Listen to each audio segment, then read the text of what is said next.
जब भी हम लोग इंग्लिश में बात कर रहे होते हैं तो बहुत से लोगों के साथ ऐसा होता होगा कि आधा टाइम तो हम लोग सोचने में ही गवा देते हैं कि हम लोगों को बोलना क्या है, राइट। अब एक सेंटेंस होगा जो आप बहुत अच्छी तरीके से हिंदी में बोल सकते हैं, लेकिन अब आपको इंग्लिश में बोलना है तो आधा टाइम तो आप अपने दिमाग में ये सोच रहे होते हो कि अब मैं इस सेंटेंस को हिंदी से इंग्लिश में ट्रांसलेट कैसे करूं।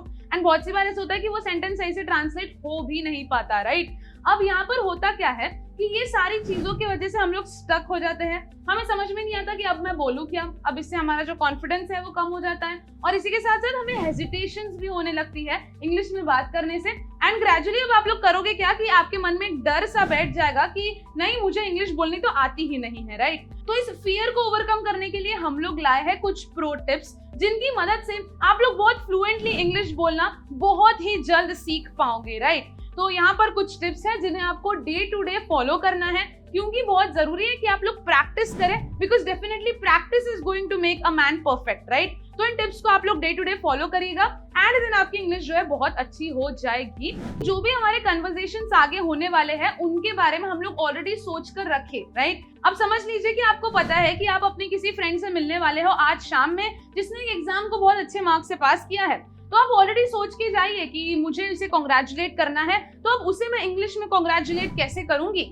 अब ये मैंने सिर्फ एक एग्जांपल के लिए आपको बताया है, ऐसे कई सारी चीजें होगी। समझ लीजिए आप कोई मीटिंग में जा रहे हो, वहां पर आपको कुछ बोलना है, तो ये सारी चीजों के बारे में, अपने कन्वर्सेशंस के बारे में आप लोग ऑलरेडी प्लान करिएगा। तो इसकी मदद से होगा क्या कि जब आप लोग एक्चुअल टाइम में बात करोगे तो आप थोड़े कॉन्फिडेंट लगोगे और आपको टाइम पर हेजिटेशंस नहीं होगी, राइट। तो ये टिप को अगर आप डे टू डे फॉलो करोगे तो इनिशियली आपको थोड़ी प्रॉब्लम जाएगी, लेकिन ग्रेजुअली आपकी इंग्लिश बोलने की जो स्पीड है एंड आपका इंग्लिश बोलने में का जो कॉन्फिडेंस है वो अच्छा खासा बढ़ जाएगा। We have to think in English, right. अब इसका मतलब ये है कि समझ लीजिए आप कहीं खाली बैठे हो एंड आपके पास फ्री टाइम है, राइट। तो डेफिनेटली आपके बैक ऑफ द माइंड कुछ ना कुछ तो चलता ही रहता है, हम लोग कुछ ना कुछ सोच ही रहे होते हैं। तो यहाँ पर हमें करना ये है कि हमें इंग्लिश में चीजें सोचनी है। तो यहाँ पर समझ लीजिए कि आप कहीं बैठे हो तो आप अपनी आसपास की चीजों को नोटिस करिए एंड उनके बारे में आप लोग सेंटेंस बनाना शुरू करते रहिए इन इंग्लिश। अब इससे होगा क्या कि आपके ब्रेन को एक पर्टिकुलर सी हैबिट मिलेगी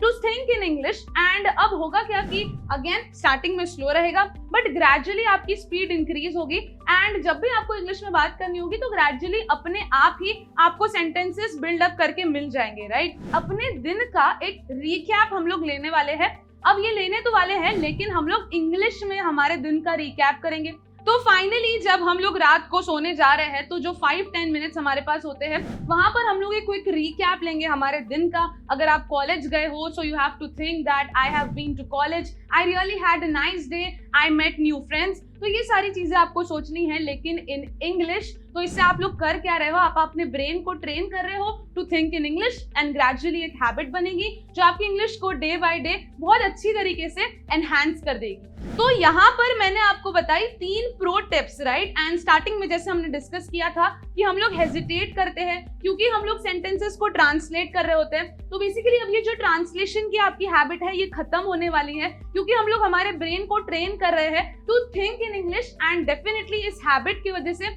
आपकी इंग्लिश की जो फ्लुएंसी है वो बहुत ज्यादा बढ़ जाएगी।